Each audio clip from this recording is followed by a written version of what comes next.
Podcast वाली बहू। वो कहावत तो आपने सुनी होगी, दहेज ले एक बार और बहू की सैलरी ले हर बार। दहेज की प्रथा तो न जाने हमारे देश में कब से चल रही है, पर बीच में इस दहेज प्रथा को खत्म करने के लिए कई लोगों ने अपनी आवाज उठाई और दहेज प्रथा रुकी भी, पर दोबारा आ भी गई कामकाजी बहू के नाम पर।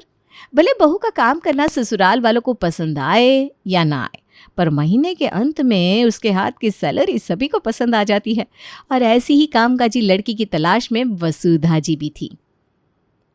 अभी तुम्हें ये ठीक लग रहा है मम्मी, पर तुम समझ रही हो, अगर वो दिन भर काम करेगी तो फिर घर का काम कैसे करेगी, और घर का काम होगा नहीं तो तुम फिर उस बेचारी से कलेश करोगी।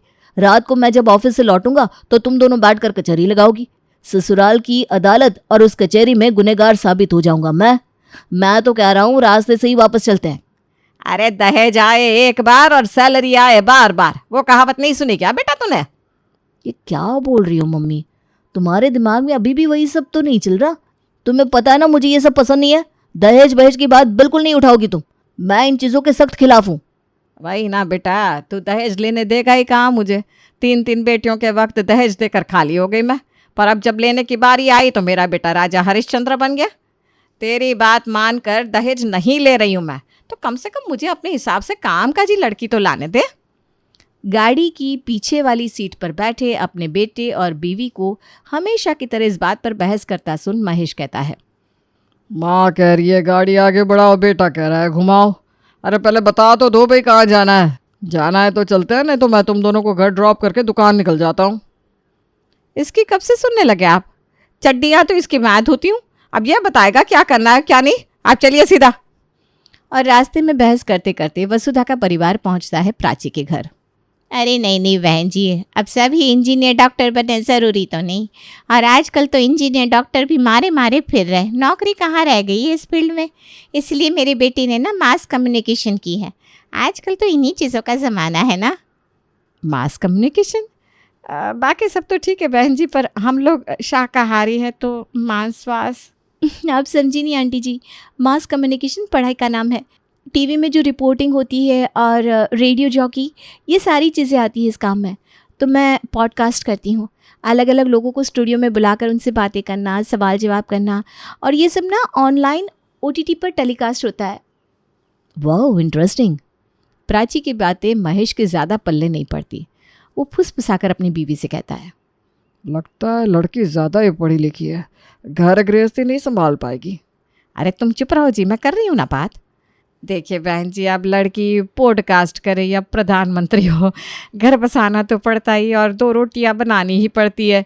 मेरी बेटियां भी कोई कम पढ़ी लिखी नहीं थी, पर क्या हुआ, काम के साथ साथ घर भी संभाल रही है। और ये घर और काम दोनों संभालने की क्षमता ना हर औरत में होती है। वैसे कोई प्रेशर नहीं है काम का हमारे घर पर, बाकी तो मैं हूँ ही। मैं काम करूँ, मेरी बहू काम करे, क्या फ़र्क पड़ता है। ये नज़रिया मुझे आपका बड़ा अच्छा लगा बहन जी। मेरी बेटी भी ऐसे ही घर में जाना चाहती है जहाँ लोग कम से कम उसके काम को समझे। कामचोर तो बिल्कुल नहीं है मेरी प्राची, पर ऑफिस छोड़कर थोड़ी ना रसोई में रोटियां बनाती बैठेगी। हमारे घर में ऐसी नौबत आने ही नहीं दूंगी मैं। जब तक मेरे हाथ पैर चल रहा है, जितना होगा मैं तो खुद ही 10 काम करके चलूंगी। बाकी दोनों बच्चे आपस में बात कर ले तो अच्छा होगा।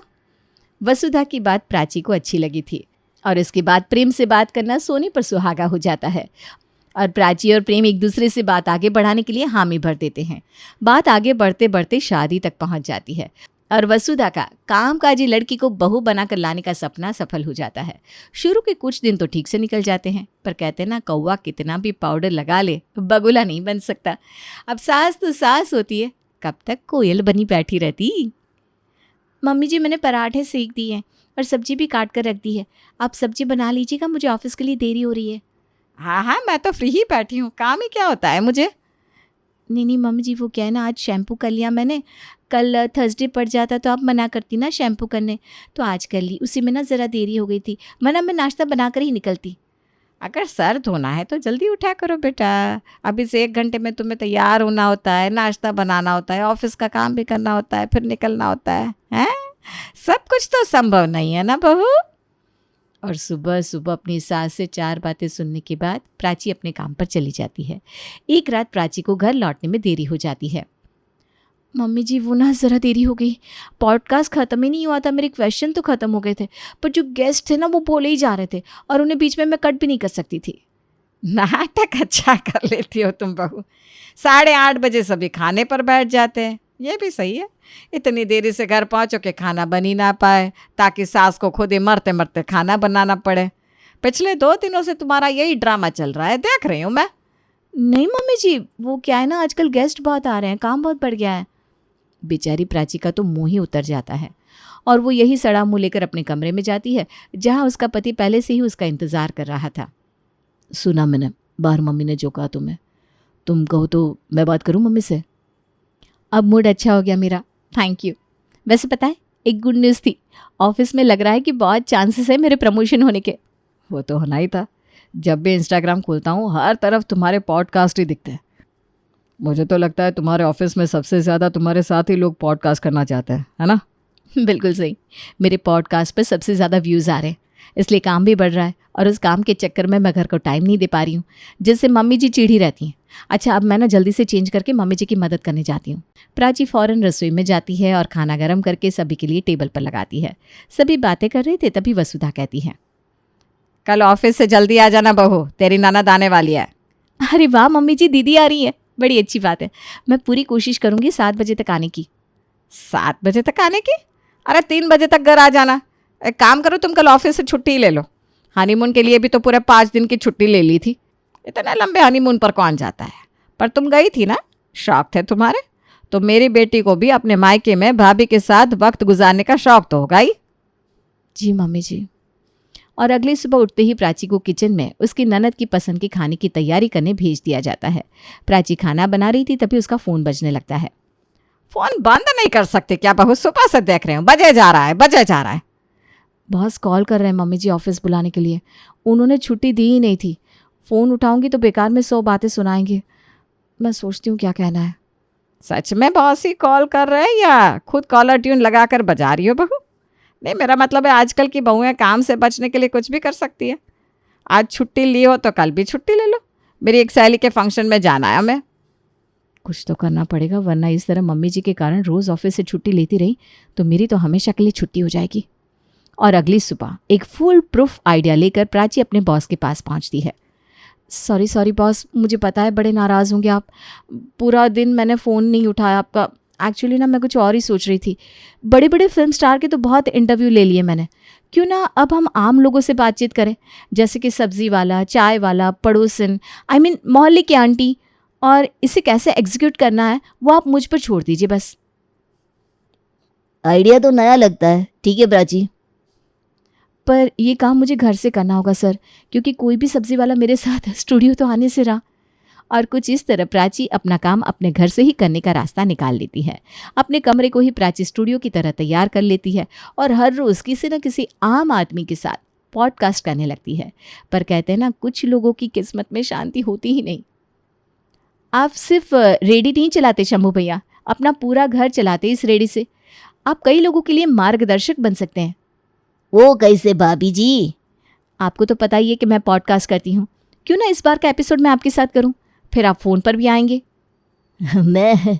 वाह वाह वाह भाभी, करूँगा मैं। और प्राची सब्जी वाले शंभू को अपने साथ अपने घर ले आती है और कमरे में अपना पॉडकास्ट एपिसोड शूट करने लगती है।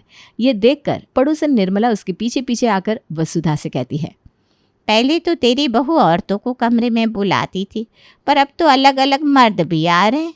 ये शंभू कोई बूढ़ा आदमी तो है नहीं, 32-33 साल का होगा। इस उम्र के आदमी को कमरे में ले जाकर कमरा बंद करना मुझे तो समझ में नहीं आता वसुधा। ये सुनते ही वसुधा का पारा चढ़ जाता है और वो सीधा अपनी बहू के कमरे का दरवाज़ा खोलकर कमरे में चली जाती है। काम करने के लिए दरवाज़ा लगाने की क्या ज़रूरत है बहू? पर दरवाज़ा तो बस सटाया था मैंने मम्मी जी, लॉक थोड़ी ना किया था। और क्या है कि अगर दरवाज़ा खुला रहेगा तो बाहर की आवाज़ें आएगी, तो रिकॉर्डिंग कैसे होगी? अरे तो करनी क्यों है रिकॉर्डिंग? घर को मजाक बना दिया है, मर्दों को कमरे में लाने लग गई हो तुम। अपनी पड़ोसन को अपनी सास के साथ देखकर प्राची सब समझ जाती है। मैं क्या कह रही थी आंटी जी, क्यों ना आपके साथ भी एक एपिसोड कर लूँ? अभी करेगी क्या बेटा? मैंने तो कंघी भी नहीं की और ये साड़ी भी पुरानी है। पता होता तो तैयार होकर आती। तू बस 2 मिनट दे दे मुझे, मैं अभी साड़ी बदल कर आती हूँ। आंटी जी की बात सुनकर आप इतनी गुस्से में दरवाज़ा खोलकर अंदर आ गई मम्मी जी। वो भी देखती हैं कि पॉडकास्ट में क्या होता है, इसलिए तो तैयार होने चली गई। आपने कहा कि मैं घर का काम नहीं करना चाहती इसलिए ऑफिस भागती हूँ, तो मैं ऑफिस का काम घर पर ले आई। सुबह उठते ही रसोई संभालने के साथ साथ अपना काम भी संभालती हूँ, उसके बाद भी आपको प्रॉब्लम हो रही है। मैं दरवाज़ा लगा देती हूँ बहू, तो अपना काम कर। प्राची सुबह उठते ही अपने पति का टिफ़िन बनाती, अपने सास ससुर का नाश्ता बनाती, उसके बाद किसी न किसी नए गेस्ट को ढूंढकर उनके साथ पॉडकास्ट करती। उसके बाद फिर दोपहर का खाना, फिर पॉडकास्ट, फिर शाम का नाश्ता, फिर रात का खाना। अपने ससुराल की शांति बनाए रखने के लिए प्राची ये सब कुछ कर रही थी जो पॉसिबल था, और उसकी इस तरक्की से उसके ऑफिस के कलीग जल बुनकर राख हो रहे थे। देख रहे बॉस, कैसे हमारे चैनल पर हर तरफ सिर्फ प्राची छाई हुई है और आपकी वीडियो को तो कोई पूछ भी नहीं रहा। 2-4 गेस्ट ने तो सिर्फ इसलिए स्टूडियो पर आने से मना कर दिया क्योंकि पॉडकास्ट के लिए प्राची अवेलेबल नहीं थी। ऐसे तो ये चैनल आपका कम उसका ज़्यादा हो जाएगा। बात तो तुमने पते की है अनिल, देखता हूँ क्या किया जा सकता है। अनिल अपने कैबिन में एक लड़की के साथ बदतमीजी कर रहा था कि इत्तेफाक से निकेतन को ढूंढती हुई प्राची उसके कैबिन में आ जाती है। ये सब क्या हो रहा है यहाँ? क्या कर रहे थे तुम पूजा के साथ? हाँ, क्या कर रहा था ये पूजा तुम्हारे साथ? बताओ मुझे। वो क्या बताएगी, तुम बताओ। तुम्हें दुख हो रहा है क्या कि यहाँ तुम्हें छूने में कोई इंटरेस्टेड नहीं है? अबे चूजे, तू जैसे अंडे को तो मैं अपने पैरों तले रौंद दूँ। मुझे कई बार लग रहा था कि इस ऑफिस में कुछ तो गलत हो रहा है, पर मैं इग्नोर करती रही। पर अब सबूत सामने है। प्राची अनिल की कंप्लेंट करने निकेतन के पास जाने लगती है तो क्या देखती है, निकेतन फ़ोन पर ऑफिस के एम्प्लॉय को धमका रहा है। आज पॉडकास्ट के लिए स्टूडियो आई ही क्यों? तो ये होता है यहाँ। आज अपने पॉडकास्ट में इन लोगों का कच्चा चिट्ठा सामने लाकर आऊंगी मैं। लाइट, कैमरा, एक्शन, और होती है प्राची की पॉडकास्ट शुरू। लड़कियों की सिक्योरिटी को लेकर आपका क्या कहना है मेहुल?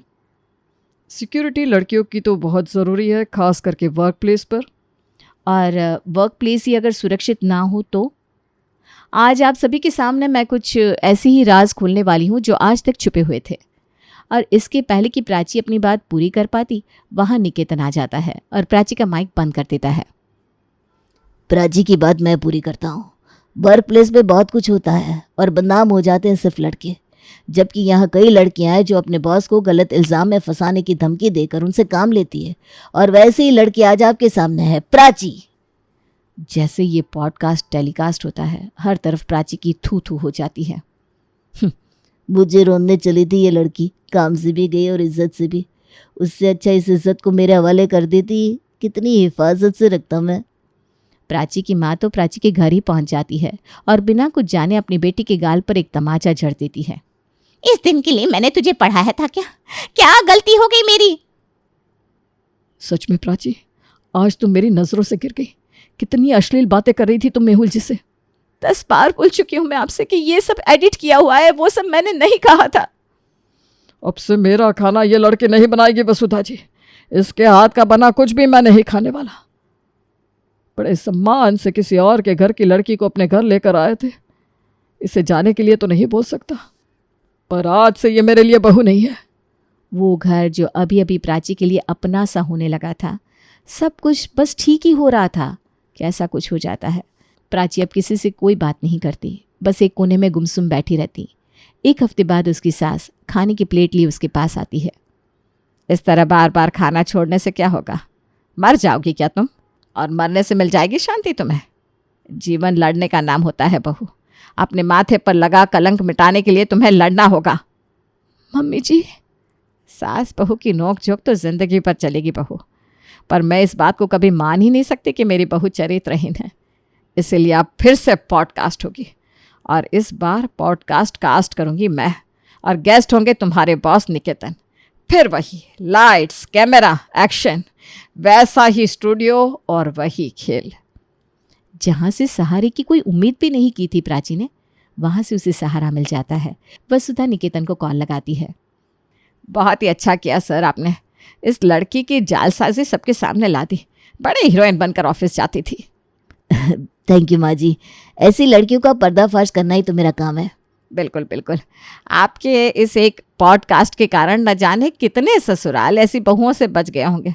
मैंने तो प्राची को घर से ही निकाल दिया है, पर वो क्या है ना, चैनल पर सभी कमेंट कर रहे हैं कि पूरी बात क्या है। तो मैं क्या सोच रही थी कि क्यों ना आप हमारे घर आए, इसी बहाने हम चाय पर चर्चा भी कर लें और आपके चैनल को पॉडकास्ट भी मिल जाएगा। सच कही ना आंटी जी, आपको अपनी बहू की चुगली करनी है। ठीक है, फिर आज शाम ही आता हूँ मैं। निकेतन वसुधा के घर पहुंचता है। कमरे में पहले से हिडन कैमरास भी थे और हिडन माइक्स भी, जिसे दूसरे कमरे में बैठी प्राची कंट्रोल कर रही थी। अंदर की बात बताओ बेटा, और क्या क्या करती थी ये लड़की? मुझे तो पहले ही शक था कि मेरी बहू का कैरेक्टर ज़रा ढीला है। और ये अनिल कौन है? कहीं अनिल से भी तो लफड़ा नहीं था इसका? अनिल से तो आंटी इसकी अलग ही लड़ाई थी। वो क्या, कोई भी लड़का प्राची से बात ही नहीं कर सकता था, इतनी टेढ़ी बोली थी इसकी। अनिल से भी वही काम का कंपटीशन। वैसे सर पर चढ़कर बहुत नाचती थी, आपके साथ भी ऐसा ही करती होगी।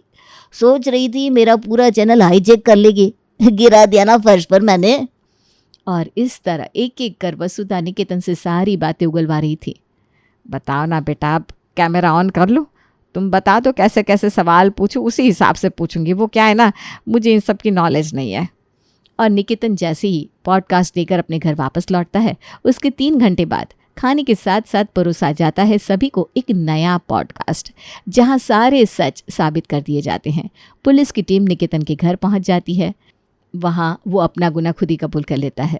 सभी को समझ में आ जाता है कि जब एक लड़की गलत के खिलाफ खड़ी होती है तो उस पर सबसे ज़्यादा कीचड़ उछाले जाते हैं। अपनी गलती के लिए सभी प्राची से माफ़ी मांगते हैं और उसका ससुराल खुशहाल हो जाता है।